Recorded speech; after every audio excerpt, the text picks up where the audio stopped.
Ici, la voix de l'Amérique.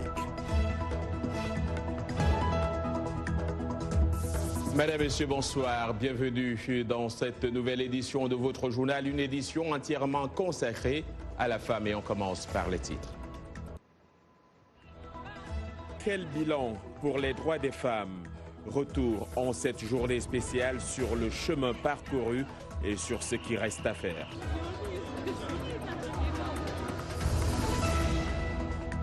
Et que dire de la place des droits des femmes en Mauritanie? Nous le verrons, la question du genre passe difficilement au Parlement à Nouakchott.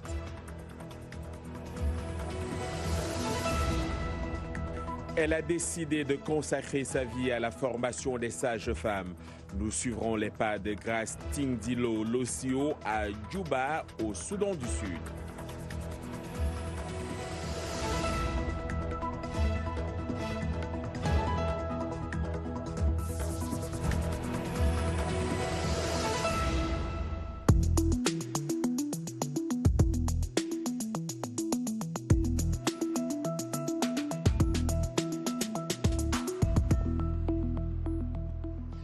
Bonsoir. Comme chaque année depuis 42 ans, de nombreux pays à travers le monde ont marqué ce vendredi un temps de réflexion ou de célébration à l'occasion de la Journée internationale de la femme. Amnesty International a profité de la circonstance pour attirer l'attention sur la situation de ces milliers de femmes ayant survécu à l'insurrection djihadiste de Boko Haram dans le nord-est du Nigeria et qui, selon cette ONG, sont toujours victimes d'abus et de négligence de la part des autorités. En RDC, Félix Tshisekedi lui a reçu 25 femmes au parcours exceptionnel. Le président congolais s'est engagé à faire de la parité une réalité de son mandat. La RDC, où les femmes des forces armées ont également organisé une cérémonie à Goma avec pour message de renforcer la paix et la sécurité en RDC. Ailleurs dans le monde, plus d'1 millier de militants se sont rassemblés à Istanbul pour demander la libération des femmes emprisonnées en Syrie. En Ukraine, cette journée a été marquée par des marches et des rassemblements de soutien aux femmes à Kiev. Pour la deuxième année consécutive, cette journée a été marquée en Espagne par un mouvement de grève des femmes qui dénonce notamment la différence des salaires hommes-femmes et les violences faites aux femmes. Un arrêt de travail de 3 heures a également été observé en Grèce. Officialisé par les Nations Unies en 1977, le 8 mars, Journée internationale des droits des femmes, est l'occasion de faire le point sur la situation des femmes. Blanche Sanou revient sur leurs grandes victoires et sur leurs revendications de 2018 à 2019. Le rapport ONU Femmes 2018 révèle que les femmes ont fait leur preuve dans la lutte contre les violences sexuelles et les stéréotypes pour l'égalité professionnelle et la parité en politique, tout comme dans la vie quotidienne. Chaque année, les pratiques telles que le mariage précoce privent de leur enfance 15 millions de filles de moins de 18 ans, déplore le document onusien. Selon les données collectées dans 87 pays, 20% de femmes de moins de 50 ans et des filles ont subi des violences physiques ou sexuelles. C'est pour son combat contre de telles violences que le gynécologue congolais Denis Mukwege a été désigné co-lauréat du prix Nobel de la paix 2018. Sur le plan professionnel, au niveau mondial, seulement 63% des femmes de 25 à 54 ans font partie de la population active, contre 94% des hommes de la même tranche d'âge. L'année 2018-2019 a été marquée par des mouvements en faveur des droits des femmes, la justice et l'égalité. Des marches mondiales en passant par les campagnes sur les réseaux sociaux telles que MeToo, Balance ton port ou tout récemment le mouvement Même pas peur, les femmes dénoncent à l'unisson le harcèlement sexuel. De plus en plus de mobilisations ont eu lieu pour dénoncer l'inégalité salariale et la faible représentation des femmes en politique. Et pour nous accompagner tout au long de ce journal, nous accueillons Kadiatou Traoré. Elle est journaliste au service Bambara ici à VO Afrique. Bonsoir et bienvenue. Merci et bonsoir à John et bonne fête à toutes les femmes du monde. Bonne fête de la femme, n'est-ce pas? Merci. Alors, tout à l'heure, justement, on dit bonne fête de la femme. Mais il y a un débat sur cette question de la Journée internationale de la femme. S'agit-il d'une fête ou d'un moment de réflexion où les femmes doivent s'asseoir et penser à leurs droits. Comment marque-t-on cette journée en Afrique et notamment au Mali d'où vous êtes originaire? Au Mali, la journée a été marquée par une grande conférence qui a été présidée par le chef de l'État du Mali, Ibrahim Boubacar Keïta, et qui toujours son engagement n'a jamais fait défaut pour l'ascension des femmes aux instances de prise de décision. Pour la preuve, il a, en 2015, quand il avait pris le pouvoir, il y avait un problème sur l'adoption de quotas pour les droits des femmes. Il a fait passer à l'Assemblée nationale et le Mali aujourd'hui a un quota de 30% sur tous les secteurs, pour les femmes, tous les secteurs, différents secteurs dans lesquels les femmes évoluent. Et donc ils étaient là et ils ont mis cette journée aussi sous le cadre de l'autonomisation. Le thème au Mali, c'était l'autonomisation des femmes et aussi la violence, de lutter contre la violence faite aux femmes. Vous savez que la crise de 2012 a eu un impact très négatif sur la situation des femmes dans le Nord. Et pendant l'occupation, elles ont été violées. Jusqu'à présent, il y a une question de droit qui s'impose à ces gens qui ont perpétré ces violences sur les femmes n'ont pas été encore jugées. Et donc, il y a des associations comme Amnesty International, dont tu en as fait état, et qui sont en train de lutter et pousser l'État pour que justice puisse être faite.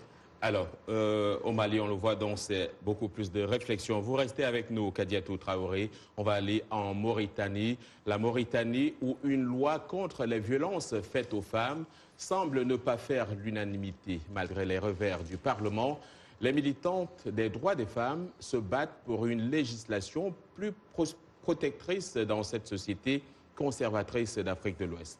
Les précisions avec Irénée Herman Umbo. Au siège de l'association des femmes chefs de famille, AFCF, Zara raconte comment sa fille de 5 ans a été agressée par un voisin. Il a pris ma fille pendant que je dormais, l'a emmenée et il l'a violée, indique-t-elle, les larmes aux yeux. Une situation qui vient relancer le projet de loi sur les violences fondées sur le genre, approuvé en mars 2016 par le gouvernement et qui prévoit l'aggravation des peines pour viol, la pénalisation du harcèlement sexuel et la création de chambres spécifiques dans les tribunaux pour les affaires de violences sexuelles en Mauritanie. Cette loi, nous avons le besoin parce qu'on sait aujourd'hui que les violences à l'égard des femmes montent à flèche. Mais le projet de loi s'est avéré trop controversé dans ce pays conservateur au plan religieux. Il a été rejeté à 2 reprises par le Parlement, puis retiré par le gouvernement.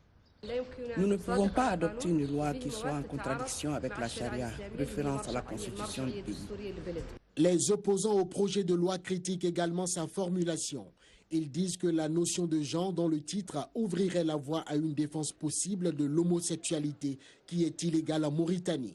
Mais parmi eux, certains sont encore disposés à un compromis pour mieux protéger la femme mauritanienne. Les femmes ont besoin évidemment d'une protection parce que quelle que soit la tolérance de notre société vis-à-vis de la femme, il y a quand même qu'elle est considérée comme mineure dans l'esprit et dans beaucoup de pratiques. Un avis repris par l'ONG Human Rights Watch dans son rapport publié en septembre où elle prédisait que le projet de loi n'irait pas loin. Kadiatou Traoré, je reviens vers vous. On vient de le voir faire passer une loi en faveur des femmes dans certains pays. C'est encore difficile, c'est le cas de la Mauritanie. Est-ce qu'il n'est pas temps pour que les femmes s'impliquent massivement dans la politique et avoir leur mot à dire dans les parlements, par exemple?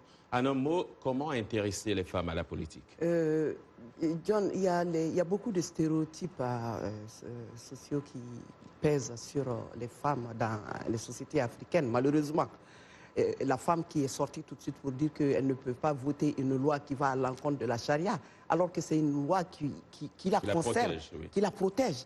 Et vous voyez un peu, et donc la perception est qu'il faut, pour moi, je pense qu'il faudrait qu'on repense encore cette situation pour que l'équité du genre puisse être une réalité pour ces populations-là.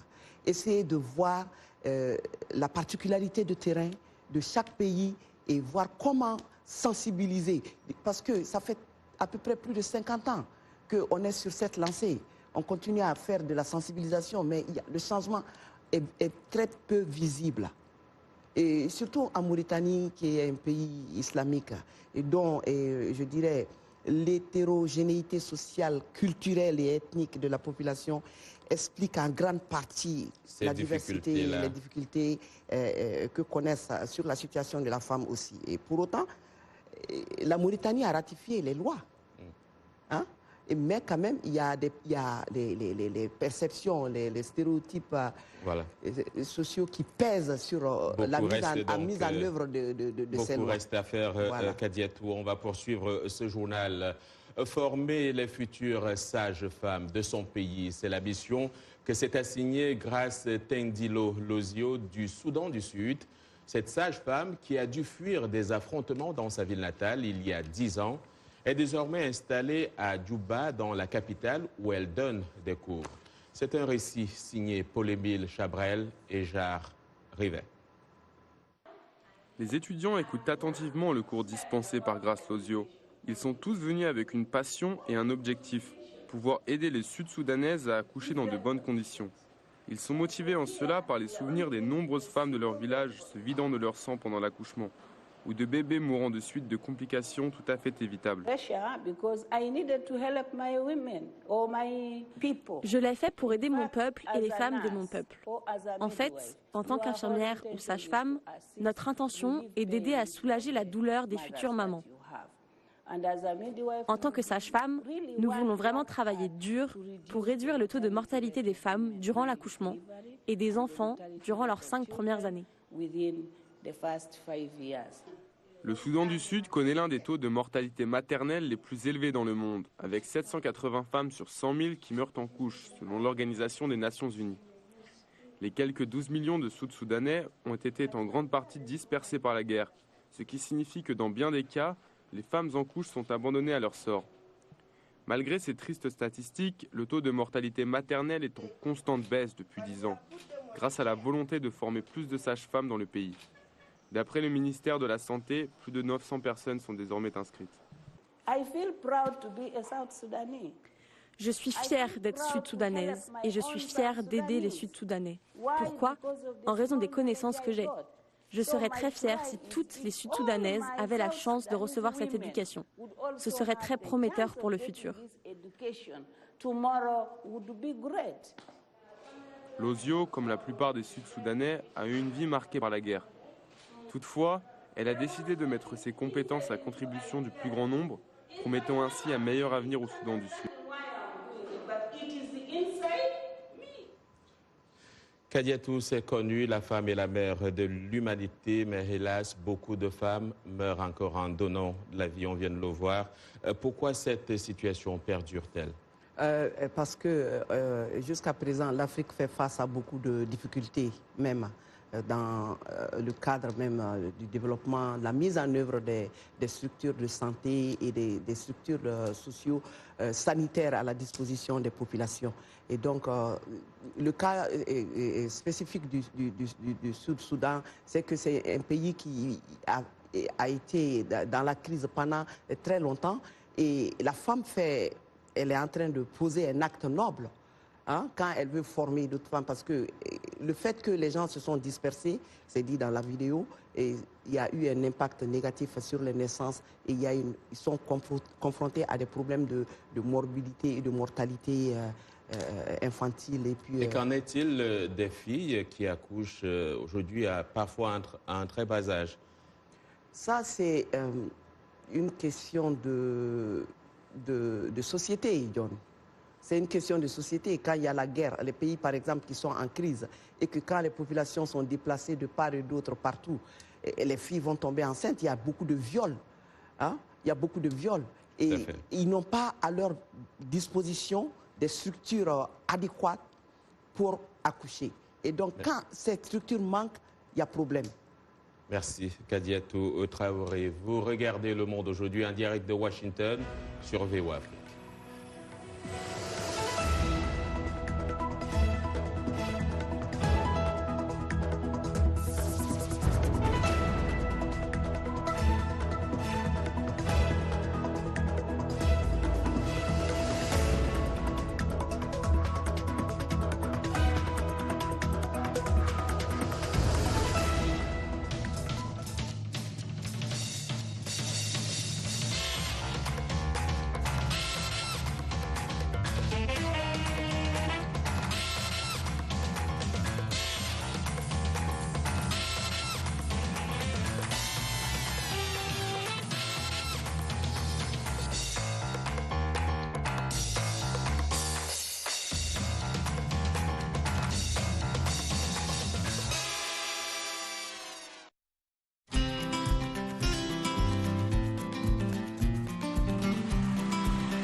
Le Monde aujourd'hui sur VOA Afrique, les titres de cette seconde partie de votre journal.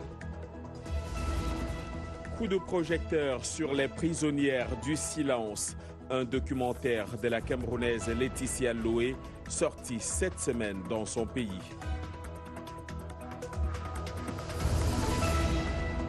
Et nous irons en Ouganda, où les femmes albinos font face à de nombreux obstacles dans le monde du travail.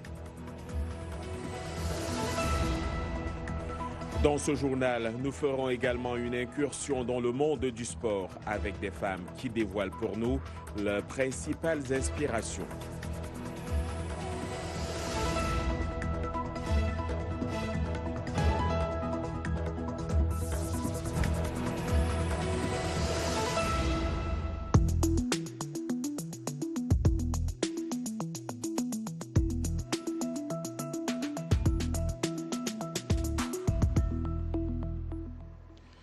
« 55% des filles et femmes camerounaises ont connu au moins une forme de violence », estime le ministère camerounais de la promotion de la femme et de la famille.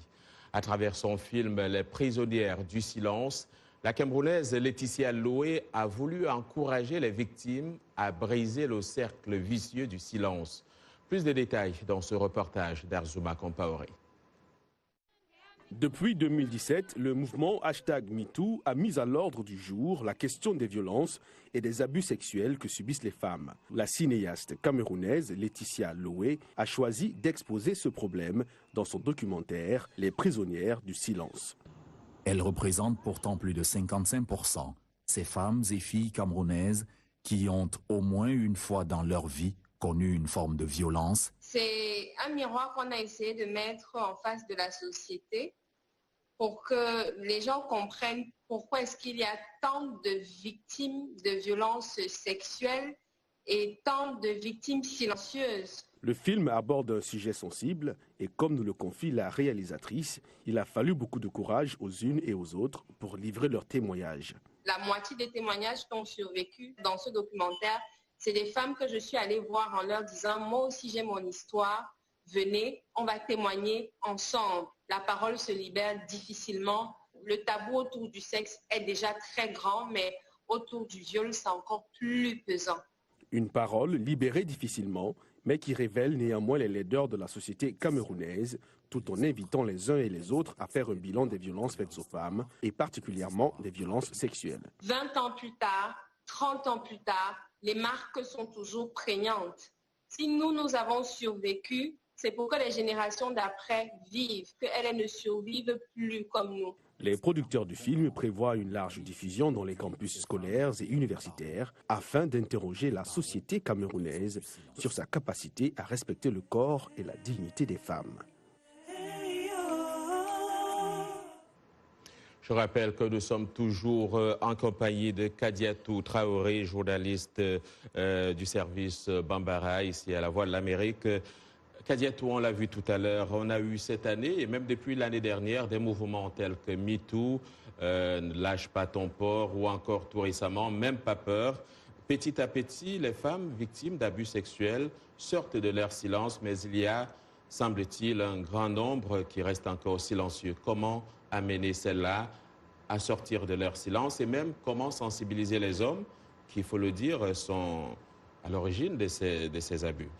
Le mouvement est bien parti ici en Occident. Aux États-Unis, on est en train de suivre le mouvement, mais moi, j'aimerais beaucoup plus insister sur le cas africain, le contexte africain. Est-ce que ce mouvement pourra même voir un jour, le jour, réellement comme ça a été démarré ici en Afrique, vu la situation, le statut même, la considération que l'Africain même a par rapport à la femme? C'est ça, en fait, le problème. Les femmes même sont dans ce piège. En tant que femme, tu ne peux pas, même si tu veux le dire, ta mère va te dire non, n'en parle pas. Et comment briser ce mythe? Comment briser cette situation qui est psychologiquement très dure pour les femmes? C'est une complicité des mères ou la peur? C'est parce que la considération pour la femme de la société est autre et nous sommes tenus par notre société et nos sociétés dans lesquelles nous vivons. Voilà. On en reparle, Kadi. Et toujours en rapport avec cette journée internationale de la femme, des distinctions qui encouragent d'abord celle de Moumina Houssen Darar, 28 ans, qui fait partie des 10 femmes ayant reçu le prix Femme de courage décerné par les États-Unis. Elle est la seule femme chargée d'enquête dans la cellule antiterroriste de la police nationale de Djibouti. Son prix lui a été remis hier au département d'État, ici même à Washington.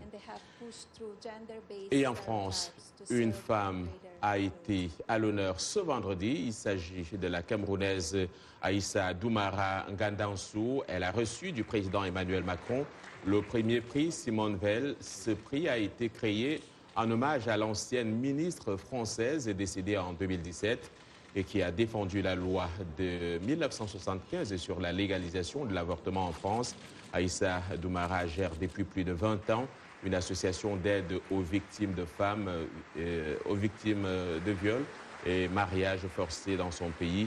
Elle a déclaré accueillir ce prix avec beaucoup d'émotion et l'a dédié à toutes les femmes victimes de violences et de mariage forcés, ainsi qu'à toutes les rescapées de Boko Haram. Kadiatou Traoré, on voit là des femmes qui sont distinguées. Reconnaître le mérite de la femme africaine dans nos sociétés aujourd'hui, quelque chose de courant ou quelque chose sur laquelle on doit encore travailler? Moi, je pense qu'on doit encore travailler, mais quand même, il y a beaucoup de femmes qui sont sur le terrain qui travaillent comme ça. Et on a des expériences et on a eu des contacts. Si je peux me permettre de relater juste un tout petit peu, d'argumenter, il y a quelques années, il y a un vieux de 70 ans au Mali, l'histoire s'est passée au Mali, qui a violé une petite fille de 9 ans. Et quand ses parents ont crié, on a amené devant les tribunaux et il a été libéré. Parce que c'était un homme quand même assez influent de la communauté. Et donc, tous les hommes de la communauté se sont levés pour se mettre derrière lui. Mais les associations des femmes, pour une fois, au Mali, se sont fait entendre. Et tout le monde était étonné de leur réaction. Je pense que de plus en plus, on avance. Et avec l'avènement des médias, on voit ce qui se passe de l'autre côté. Et on essaie de... Voilà. Et il faut s'affirmer de plus en plus quand on est femme. Allons, Kadiatou, à direction donc l'Ouganda, où les personnes atteintes d'albinisme, en particulier les femmes, trouvent difficilement du travail face aux nombreux obstacles, y compris les croyances qui contribuent à les marginaliser. Elles ont alors décidé de s'associer pour s'entraider. Halima Atoumadi a rencontré certaines d'entre elles dans une banlieue de la capitale ougandaise. Yakuba Ouedraogo raconte. En périphérie de Kampala, ces femmes atteintes d'albinisme apprennent à fabriquer du savon organique. Elles n'ont pas pu trouver du travail ailleurs, confrontées à certaines croyances qui considèrent qu'elles peuvent transmettre des pouvoirs magiques ou que certaines parties de leur corps portent chance, ou encore qu'avoir des relations sexuelles avec elles est source de richesse. Et tout simplement parce que la plupart de ces femmes se sont vues refuser la chance d'aller à l'école. Elles ne sont pas instruites, elles ne sont pas soutenues. Stibiri Fiona était institutrice quand son mari, avec qui elle vivait depuis 8 ans, lui a demandé d'arrêter de travailler. En l'épousant, il croyait qu'il allait devenir riche et lorsque cela n'arrivait pas, cette mère de 4 enfants a été répudiée sur ordre de son beau-père. Elle vit maintenant dans une maison d'une pièce avec ses enfants et n'arrive plus à trouver un emploi dans l'enseignement.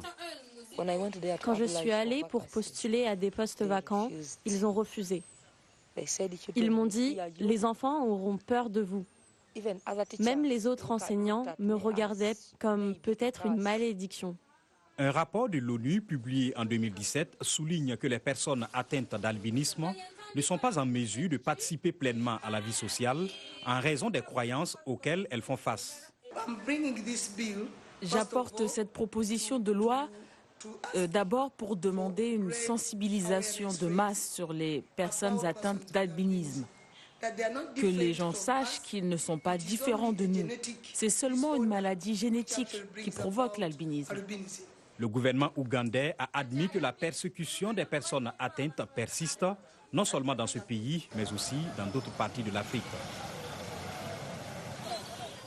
Et que dire des femmes et du sport? Eh bien, celles qui ont fait l'histoire du sport féminin nous dévoilent ici leurs principales inspirations. L'américaine Monica Seles et la marocaine Nawal El Moutawakil nous font découvrir leur héroïne en cette journée internationale des droits des femmes. Et c'est avec Raïssa Gironda. Ces femmes qui ont fait l'histoire du sport féminin nous dévoilent leurs principales inspirations. Multiple vainqueur du tournoi du Grand Chelem de tennis, l'américaine Monica Seles se livre. Martina Navratilova m'a beaucoup inspirée. J'avais son poster collé sur mon mur et quand j'ai eu la chance de la rencontrer et de l'affronter, la boucle était bouclée. Seles n'oublie cependant pas la nouvelle génération. Parmi les stars actuelles, c'est évidemment Serena Williams sans aucun doute. Tout ce qu'elle a accompli dans mon sport est vraiment incroyable, également avec sa sœur Vénus. Nawal El Moutawakil a marqué l'histoire du sport africain. C'est la première femme arabe à remporter une médaille d'or du premier 400 mètres F féminin de l'histoire des Jeux Olympiques. Depuis toute petite, la personne qui m'inspirait, c'est ma mère, car elle était pleine d'énergie et de dynamisme. Mais aussi, je me souviens de Chantal Riga, une sprinteuse française, et j'ai toujours voulu être comme elle. Nawal espère que les Jeux Olympiques de Tokyo 2020 pourront enfin compter une participation féminine de 50%. Ce qui constituerait alors un tournant pour les femmes sportives à tous les niveaux. Et on va terminer avec vous, Kadi, un conseil pour les femmes. Que la lutte continue. Cette lutte qui a commencé depuis les indépendances africaines. Les femmes sont engagées pour leurs droits. Je pense que la vieille génération est en train de transmettre à la jeune génération. Je vois de plus en plus de jeunes femmes plus actives, plus réclamant les droits, et tout. Je pense que aussi, je dis à toutes les femmes d'être solidaires. Il faut que la solidarité prime. Nous sommes à peu près 53% de la population mondiale. Et plus nous sommes en nombre, plus on peut gagner des combats et des batailles. Et les hommes seront toujours là pour vous accompagner à gagner ces batailles. C'est la fin de ce journal. Merci à toute l'équipe qui l'a préparé et à vous de l'avoir suivi. Un clin d'œil à nos partenaires de STV au Cameroun. Demain est un autre jour. D'ici là, excellent week-end à toutes et à tous et bonne fête de la femme.